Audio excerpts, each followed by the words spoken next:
ကဘာနယ်ပယ်တီးတီးရာဒီအောင်မြင်ချမ်းသာကြွယ်ဝနေတဲ့ပုံကိုယ်တွေကိုလေးလာကြည့်လိုက်မယ်ဆိုလို့ရှိရင်ဂျူးလူမျိုးတွေကအဲ့ထဲမှာသုံးပုံတစ်ပုံခန့်လောက်ပါဝင်နေပါတယ်တဲ့ဒီအချက်ကတိတ်ကိုစိတ်ဝင်စားစရာကောင်းတဲ့အချက်ပဲဖြစ်တယ်ပေါ့နော်ဘာလို့လဲဆိုတော့ဒီဂျူးလူမျိုးတွေကဒါသူတို့အနေနဲ့အဖက်ဖက်ကနေပြီးတော့ပြည့်စုံကောင်းမွန်တဲ့အခြေအနေကနေဒါဒီလိုနေရာမျိုးကိုလွယ်လင့်တကူရောက်ရှိလာကြတဲ့သူတွေမဟုတ်လို့ပဲသူတို့အနေနဲ့ဆင်းရဲဒုက္ခပေါင်းစုံအခက်အခဲအကျက်တဲပေါင်းစုံညှဉ်းပန်းနှိပ်စက်မှုပေါင်းစုံကိုကြံ့ကြံ့ခံဒါစ조사ရင်ဆိုင်ကြော်ဖြတ်လာပြီးတော့မှဒီလိုကပတ်ထိတ်တန်းပြစ်နေရာတွေကိုရရှိပိုင်ဆိုင်လာနိုင်ကြတာဖြစ်တယ်ပေါ့အဲ့တော့ဒီလိုလေးစားအတူယူစရာကောင်းလာတဲ့ဂျူးလူမျိုးတွေမှာကျွန်တော်တို့အနေနဲ့အတူယူလို့ရနိုင်တဲ့ဒါရွှေရောင်လျှို့ဝှက်ချက်လို့ပြောရမယ်အရာလေးတစ်ခုရှိတယ်အဲ့ဒါဘာလဲဆိုလို့ရှိရင်ဒီဂျူးလူမျိုးတွေဟာဘယ်အခြေအနေမျိုးကိုပဲရောက်ရောက်သူတို့အနေနဲ့လေးလာတင်ယူမှုတွေကိုစဉ်းစားမပြတ်လှုပ်ဆောင်ခဲ့တယ်ဆိုတဲ့အချက်ပဲဖြစ်တယ်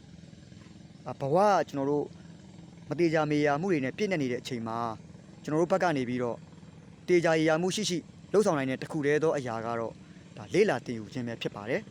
ဒါကြောင့်မို့ဒီဗီဒီယိုကြည့်နေတဲ့မိတ်ဆွေဟာအခက်အခဲအကျက်တဲတွေကြားမှာဘယ်လိုလေးလာတင်ယူမှုတွေကိုပြုလုပ်နေကြသလဲဒီဗီဒီယိုလေးအောက်မှာ comment လေးဝင်ရေးပေးလို့ရပါတယ်ဒါမှမဟုတ်လို့အခုမှမိတ်ဆွေကလေးလာတင်ယူမှုတွေကိုပြုကျင်တဲ့လူလေးလာတင်မှုတွေပြုဖို့စိတ်ဝင်စားတဲ့သူဆိုလို့ရှိရင်တော့ကျွန်တော်တို့ရဲ့ ITEC မှာမိတ်ဆွေအတွက်အဖိုးတန်အကျိုးရှိတဲ့မဲ့လေးလာတင်မှုတွေကိုပြုလုပ်လို့ရနေပြီဆိုတဲ့အကြောင်းကိုကျွန်တော်သတင်းကောင်းလေးပါလိုက်ပြသေးအားလုံးပဲဒီဗီဒီယိုလေးကိုအဆုံးထိလိုက်ပါကြည့်ရှုပေးကြတဲ့အတွက်ကျွန်တော်အနေနဲ့အထူးပဲကျေးဇူးတင်ရှိပါတယ်နောက်ဗီဒီယိုတွေမှာကျွန်တော်ပြန်ဆုံတွေ့ကြပါအောင်မယ်